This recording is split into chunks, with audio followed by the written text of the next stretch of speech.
So finally, Cognizant sending mail of the communication assessment which will be held on 13th of November. ठीक है, ये जो होने वाला है, how you will get the mail, और if you did not get mail, ठीक है, एक सिनेरियो तो यही है कि you not got, ठीक है, did not got the mail. So what to do I will tell you in this video. So please watch video till end.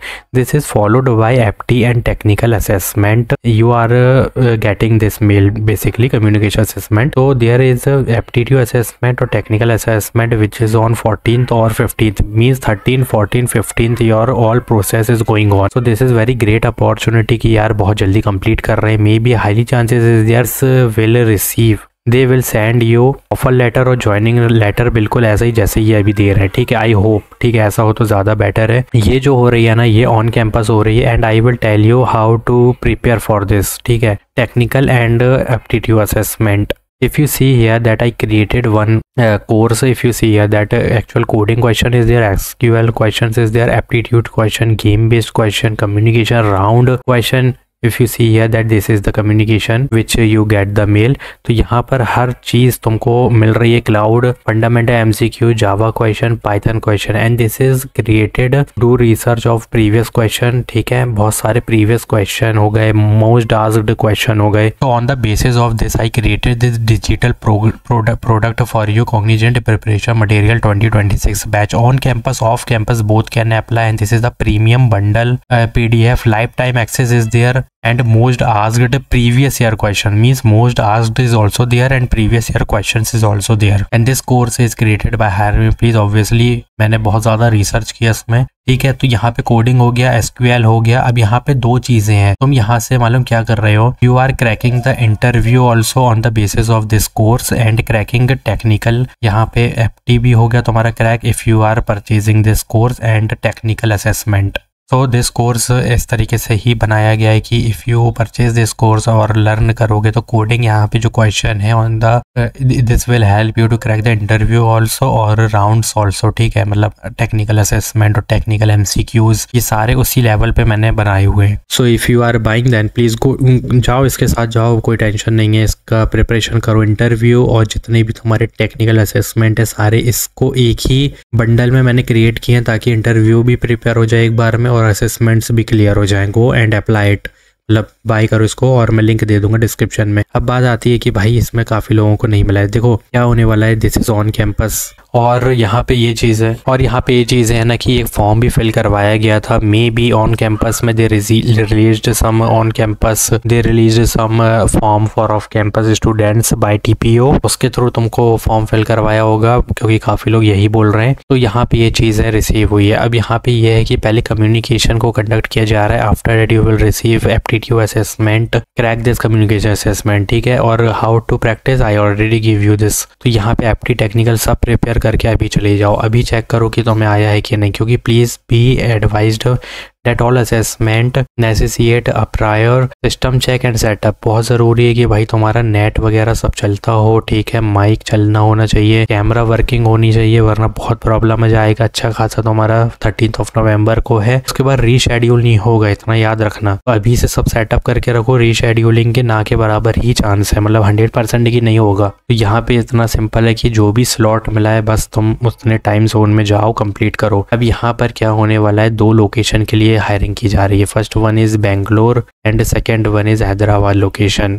Perform the setup well in advance. ठीक है, और kindly keep a close check on your registered mail email ID. बस इतना ही करना हो, कुछ नहीं करना है, मेल चेक करते रहो. ये थी तुम्हारी कॉग्निजेंट की पूरी कहानी. अब बात आती है भाई EPAM में क्या चल रहा है. EPAM giving the interview mail, I am taking any other colour. तो यहाँ पे इंटरव्यू का मेल आ चुका है. अब यहाँ पे क्या हो रहा है, इंटरव्यू के साथ साथ एक रिजेक्शन का मेल भी आ रहा है. On the basis of what you don't know, किस बेसिस पे वो रिजेक्ट कर रहे हैं. You are following the criteria basically. ठीक है, you are following criteria, you have the skill set also, मतलब कि तुम परसेंटेज क्राइटेरिया फॉलो कर रहे हो. ठीक है, batch criteria you are following, branch criteria you are following and degree criteria you are following. तो on the basis of what they are giving the rejection mail, क्यों, तो वो मैं डिस्कस करूंगा. But what is this, first understand. EPAM 25 off campus mega drive which I already uploaded. अगर form open है तो यार हाँ बिल्कुल तुम अप्लाई कर सकते हो. देख लो यहाँ पे EPAM कहीं ना कहीं लिखा होगा.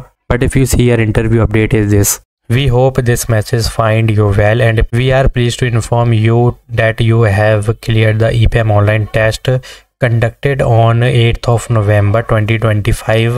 Or the next step involves in-person interview which are scheduled of the following location. Sorry for that, I just confused because this is not the location for Cognizant, this is for the in-person interview of EPAM. ठीक है, ये जो location है ना, यहाँ पे 2 location है, first one is Bangalore, second one is Hyderabad. अब तुम बोलोगे कि ऑनलाइन असेसमेंट टेस्ट में शायद हमने अच्छा नहीं किया है इसलिए रिजेक्शन आया। नहीं, one candidate already completed 2 coding question, ठीक है, उसने सारे टेस्ट केस भी पास कर दिए यहाँ पे, फिर भी उसको यहाँ पे क्या आया, रिजेक्शन का मेल आया। देखो मैटर क्या था इसमें शॉर्ट लिस्टिंग नहीं थी। हाँ, तुमने सही सुना, इसमें कोई शॉर्ट लिस्टिंग नहीं थी। यहाँ पे हमने रजिस्ट्रेशन किया था EPAM में। जब हमने रजिस्ट्रेशन किया था वहाँ पे हमको पहले ही पता था कि ये जो EPAM है ना, ये कर रही है मास हायरिंग। सिंपल सी बात है, ये मास हायरिंग कर रही है और जब ये मास हायरिंग करती है तो मान लो इसको 200 कैंडिडेट्स चाहिए, तो ये ऑलरेडी जब 500 या 1000 के ऊपर यहाँ पे एप्लीकेशन जाते हैं तो वो पूरे बच्चों को दे देते हैं, like 500 on the phase wise. ये चीज़ का ध्यान रखना है, on the phase wise you will get the assessment link, क्योंकि यहाँ पे शॉर्ट लिस्टिंग नहीं होती है। फिर उसके बाद इफ़ यू क्लियर ऑनलाइन, जैसे कि EPAM का यहाँ पे ऑनलाइन असेसमेंट था, ठीक है, एक ऑनलाइन टेस्ट था, तो अगर तुमने यहाँ पे 2 कोडिंग क्वेश्चन कंप्लीट किए थे, पहला सिनेरियो समझो 2 कोडिंग क्वेश्चन थे और इसमें तुमने अच्छा काम नहीं किया, then rejection is confirmed. Reject तो हो गए ही, उसमें कोई दिक्कत नहीं है। तुम यहाँ पे आते हो कि एक सेकंड सिनेरियो है कि there is 2 coding question and you already completed all test cases, ठीक है, करेक्टली, बिल्कुल सही। So there is short listing in an interview, या you heard it right.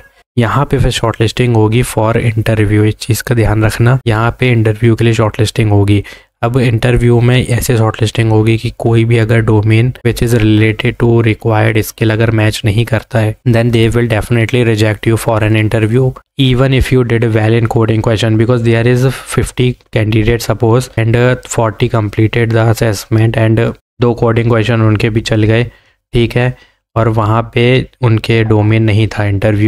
Interview के लिए जो भी शॉर्ट लिस्टिंग की जा रही थी रेज्यूमे में वो चीज़ें ही नहीं थी। और सेकंड वन इज 10 कैंडिडेट थे जिनने 2 कोडिंग क्वेश्चन कंप्लीट किया, बिल्कुल जैसे ही 40 स्टूडेंट्स ने कंप्लीट किया है, बट उनके रेज्यूमे में वो डोमेन थे, मतलब एज इट इज़ वही डोमेन थे जो कि रिक्वायर्ड स्किल में थे। यहाँ पे क्या होगा, 40 को यहाँ पे ख़त्म कर दिया जाएगा और 10 लोगों को इंटरव्यू के लिए आगे प्रोसीड किया जाएगा। फिर यहाँ पर क्या है कि इन पर्सन का इंटरव्यू होने वाला है जो कि बेंगलोर में होगा और एक होगा हैदराबाद लोकेशन में, दैट्स इट। ये हो रहे वाला है सिनेरियो, क्योंकि कितने सारे मैसेजेस आए हैं कि कंप्लीटेड 2 कोडिंग क्वेश्चन और टेस्ट केसेस भी सारे रन किए हैं तुमने, but you did not got the interview mail. और जो भी मेल है मतलब इंटरव्यू ही मेल है जो मैं ये दिखा रहा हूँ तुमको, ये अच्छे से रीड कर लो एक बार कि on the basis of online assessment, ठीक है, उसके बाद इन पर्सन इंटरव्यू रखा गया है 2 लोकेशन के लिए। तो ये रीज़न है बहुत बड़ा कि तुमको यहाँ पे क्यों नहीं मिला। 2 coding question completed, test case, all test cases run, but short listing for an interview, they will not get the domain which is related to required skill, then वहाँ पे रिजेक्शन हो गया। अगर वहाँ पे है तुम्हारे रेज्यूमे में और तुमने टेस्ट केसेस सारे चलाए हैं तो वहाँ पे 100% तुमको इंटरव्यू का मेल रिसीव होगा on the basis of phase, ठीक है, यहाँ पे ध्यान रखना फेज़ वाइज। इसलिए मैंने कहा था, हर बार कहा है कि इंटरव्यू में शॉर्ट लिस्टिंग की जाती है रेज्यूमे के बेसिस पे, और वो ज़्यादातर तब होती है जब इस तरीके की मास हायरिंग होती है, ठीक है। तो अगर तुम इसको समझ गए हो तो अब टेंशन की बात नहीं है, रिजेक्शन आ गया कोई बात नहीं। अभी जो वीडियो अपलोड किया है वो जाके देख लो। तो EPAM का TR और HR interview, resume, skill set, ठीक है, और ये programming language, technical subject, project, certification, internship और ट्रेंडिंग टैग और चेक प्रीवियस एक्सपीरियंस। अब इसमें देखो क्या चीज़ें ऐड करनी है, मतलब इंटरव्यू में क्या बोलना है जब तुम इंट्रोडक्शन दोगे, तो इसमें ट्रेंडिंग टैग को बिल्कुल भी मेंशन नहीं करना, और सर्टिफिकेशन मेंशन करनी है, प्रोजेक्ट मेंशन करना है, सब्जेक्ट को मेंशन नहीं करनी है, और स्किल सेट को मेंशन कर सकते हो बस, और ये चीज़ें मेंशन नहीं करनी है। इसमें मैं रेड कलर का यूज़ कर रहा हूँ कि जो चीज़ मेंशन नहीं करनी है। ट्रेंडिंग टैग मेंशन बिल्कुल भी नहीं करनी है, टेक्निकल सब्जेक्ट मेंशन नहीं करना है तुमको। जब तुम अपना इंट्रोडक्शन दोगे ना कि माय नेम इज दिस और ये इस टैग आता है, तो इंट्रोडक्शन में सिर्फ और सिर्फ ये तुमको प्रोजेक्ट मेंशन करना है। पहले तो इसमें मैं ग्रीन कलर का यूज़ कर लेता हूँ एक बार। तो देखो यहाँ पे प्रोजेक्ट का मेंशन करनी है, इंटर्नशिप है तो मेंशन करनी है, स्किल सेट मेंशन करनी है, बस इतना ही चीज़ें मेंशन करनी है। Don't mention technical subject and technical और ट्रेंडिंग टैग, ठीक है, इसको मेंशन नहीं करना है। बाकी प्रीवियस ईयर के बहुत सारे पड़े हुए हैं यार इंटरनेट में, यूट्यूब पे जाओ ईपीएम का, इसमें एग्जाम एक्सपीरियंस लिखो या इंटरव्यू एक्सपीरियंस लिखो, बहुत सारी वीडियोस आ जाएंगे, वहां से प्रिपेयर कर लो, बस उतना काफ़ी है। बाकी कॉग्निजेंट का जिसको नहीं आए कोई दिक्कत की बात नहीं है, फेज वाइज तो वैसे भी चल रहा है, और वैसे भी अभी ये कोई ऑफ कैंपस तो है नहीं, ऑन कैंपस है। चाहे ऑफ हो चाहे ऑन कैंपस हो, यहाँ पे जो भी टेक्निकल होने वाला है असेसमेंट वगैरह, कम्युनिकेशन जो होने वाला है असेसमेंट, और इन लास्ट में एक टीआर होगा और उसके साथ साथ फॉलोड बाय एचआर भी होने वाला है।